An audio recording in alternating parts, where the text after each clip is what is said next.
तो इस कहानी के शुरू में हमें बताया बढ़ता जा रहा है और आपकी जिंदगी खत्म होने वाली है, आप मरने वाले हैं। ये सुनकर गुस्से में क्वीन घर से बाहर निकल आया और उसने सनी को ऑर्डर किया कि अंदर जाकर दोनों डॉक्टर को मार दो। लेकिन सनी ऐसा नहीं करना चाहता था क्योंकि ये वेल के मॉम डेड थे और साथ में बेकसूर भी। वो क्यों किसी बेकसूर को मारता, उसका इनकार सुनकर क्वीन खुद ही उसकी तलवार निकालकर दोनों डॉक्टर्स को मारने के लिए अंदर चला जाता है।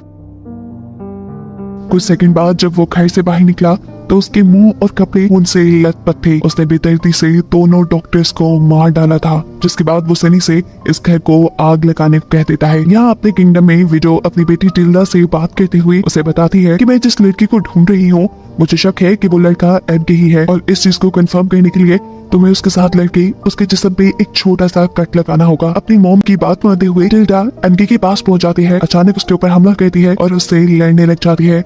इससे पहले कि वो एमके के मुंह पे कट लगाती थी, उसका हाथ हवा में ही रुक गया। वो ये नहीं कर पाई क्योंकि वो एमके को पसंद करने लगी थी। उसके बजाय वो अपने ही हाथ पे कट लगाकर अपने खून का निशान उसके मुंह पे लगा देती है और उसे तड़पने की एक्टिंग करने को कहती है। एमके के अपने जिस्म पर कट ना लगने की वजह से वो एक मॉन्स्टर में नहीं बदला था, जो देखकर विडो समझ गई कि एमके वो लड़का नहीं है जिसे वो ढूंढ रही है। जिसके बाद विडो एमके को अपने आदमियों के हवाले कर देती है। सीन कट होकर हम सनी को देखते हैं जो अपनी फ्रेंड वेल के घर आया था। वो अपने मॉम डैड के मरने पे रो रही थी, जिसे देखकर सनी भी उदास था। वो उसे सच बता देता है कि तुम्हारे पेरेंट्स को क्वीन ने मारा है। उसे भी अब क्वीन से नफरत होने लगी थी, इसलिए वो वेल से कहता है तुम परेशान मत हो, जल्दी हम ये जगह छोड़कर चले जाएंगे। इसके बाद सनी अपनी इंपोर्ट एक्सपोर्ट चेक करने के लिए राइडर के साथ गोदाम में जाता है, जहाँ अचानक बहुत से लोग उन्हें घेर लेते हैं। ये विडो के भेजे हुए लोग हैं जो राइडर को मारने के लिए आए थे, क्योंकि राइडर ने विडो को मारने के लिए लोग भेजे थे।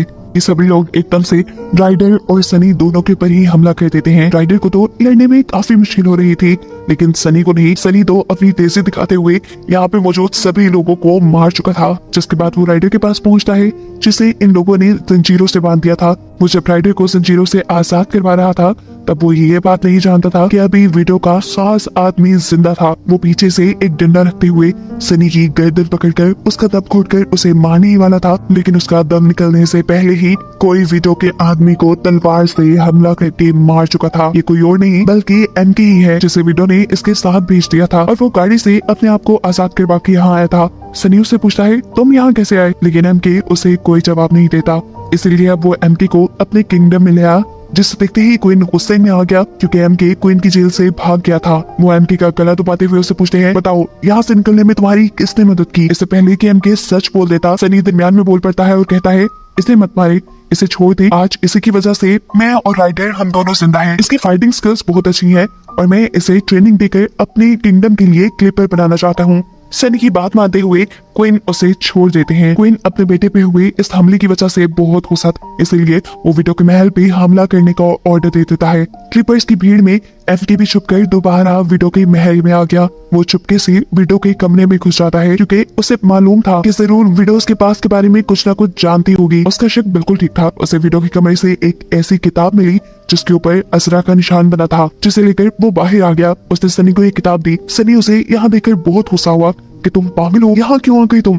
एमके कहता है मैं बस यहाँ से निकलकर असरा तक पहुँचने का पता चलाना चाहता था। ये सुनकर सनी भी उसकी मदद को तैयार हो जाता है क्योंकि वो खुद भी बेल के साथ इस किंगडम से निकलकर किसी सेफ जगह पर जाना चाहता है। विडो से ये छोटी सी जंग जीतने के बाद ये लोग अपने किंगडम में वापस आ गए। क्वीन बहुत परेशान था क्योंकि विडो के साथ जंग में राइडर बहुत ज्यादा जख्मी हो गया था और अब तो राइडर का इलाज भी कोई नहीं कर सकता था क्योंकि यहाँ एक ही डॉक्टर था जिसे क्वीन ने अपने गुस्से में मार दिया। यहाँ पर क्वीन की दूसरी वाइफ उसे कहती है आप टेंशन न लें, मैं एक ऐसी इंसान को जानती हूँ जो राइडर का इलाज कर देगी। वो असल में वेल की ही बात कर रही थी जो डॉक्टर की बेटी थी और उसके बारे में बहुत कम लोग जानते थे कि वो डॉक्टर है। वो यहाँ वेल का इलाज करती है। जख्म बहुत गहरा था जिसकी वजह से अगले कई दिनों तक राइडर को होश ना था।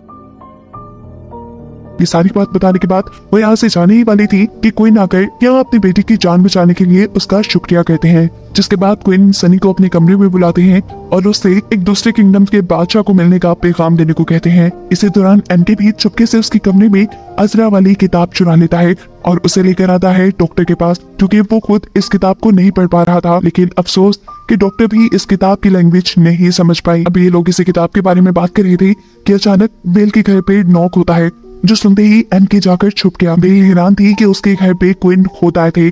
असल में क्वीन चाहते थे कि जैसे वेल ने राइडर का इलाज किया वैसे ही वेल अब क्वीन का भी इलाज करके उसकी जान बचा ले, क्योंकि उसे ब्रेन ट्यूमर है। दूसरी तरफ सनी जंगल में किसी लड़की से मिलने के लिए जाता है।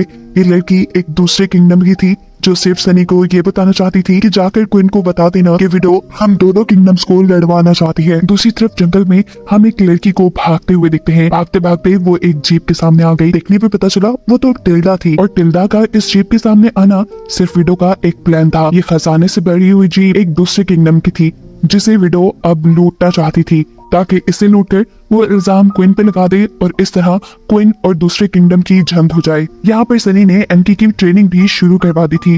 ट्रेनिंग करवाते हुए एकदम से वो एमके के हाथ पे छोटा सा कट लगा देता है। उसके हाथ से खून निकलने पर एकदम से वो मॉन्स्टर में बदल गया और उसने सनी पे ऐसा हमला किया कि सनी दूर दीवार पे जाके गिरा। जब एमके को होश आया तो उसने सनी से पूछा, तुमने ऐसा क्यों किया? तुम जानते भी हो मैं तुम्हें मार भी सकता था उस हालत में। तब सनी कहता है, मैंने ये सब इसलिए किया क्योंकि मैं तुम्हें ट्रेन कर रहा हूँ। मैं चाहता हूँ कि तुम अपनी इन पावर्स पर कंट्रोल करना सीखो। जिसके बाद सनी उसे लेकर अपने टीचर के पास आता है। वो व्हीलचेयर पे थे। एमके को लगा ये ज्यादा से ज्यादा क्या कर पाएंगे, लेकिन जैसे ही वो उनके करीब गया तो उन्होंने अपने हाथों की पावर से ही उसे गिरा दिया। उन्होंने सनी को बताया कि एमके को बहुत ज्यादा ट्रेनिंग की जरूरत पड़ेगी। जिसके बाद सनी ने उन्हें बताया कि वो इस बैडलैंड को छोड़कर जाना चाहता है। तब मास्टर उसे एक छोटा सा स्टैचू देते हैं और कहते हैं कि जाकर रिवर किंग से मिलो, उसके पास यहाँ से निकलने का रास्ता होगा। यहाँ हम देखते हैं कि क्वीन की दूसरे किंगडम के बादशाह के साथ मीटिंग हो रही थी। वो बादशाह गुस्से में है क्योंकि उसका सोना लूटा जा चुका है और उनका मानना है कि ये काम क्वीन के लोगों ने किया है। क्वीन से बताता है ये काम हमने नहीं किया,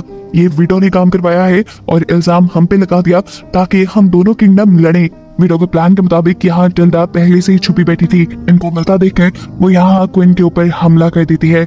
जिससे वक्त रहते ही सनी रोक तो लेता है, लेकिन अब इन्हें लगा कि ये हमला जैकबी के लोगों ने किया है। ऐसे क्वीन और जैकबी के लोग आपस में लड़ने लग गए। एमके जो दूर खड़ा सब कुछ देख रहा था उसने यहाँ टेल्डा को देख लिया। वो टेल्डा को रोकने के लिए उसके पीछे भागता है, जिसको अपने से दूर करने के लिए टेल्डा उसके ऊपर अपने बटरफ्लाई वाले वेपन से हमला कर देती है। एमके का खून निकलता है और ऐसे एकदम से एमके एक मॉन्स्टर में बदल जाता है। वो गुस्से में टिल्डा के ऊपर ही हमला कर देता है।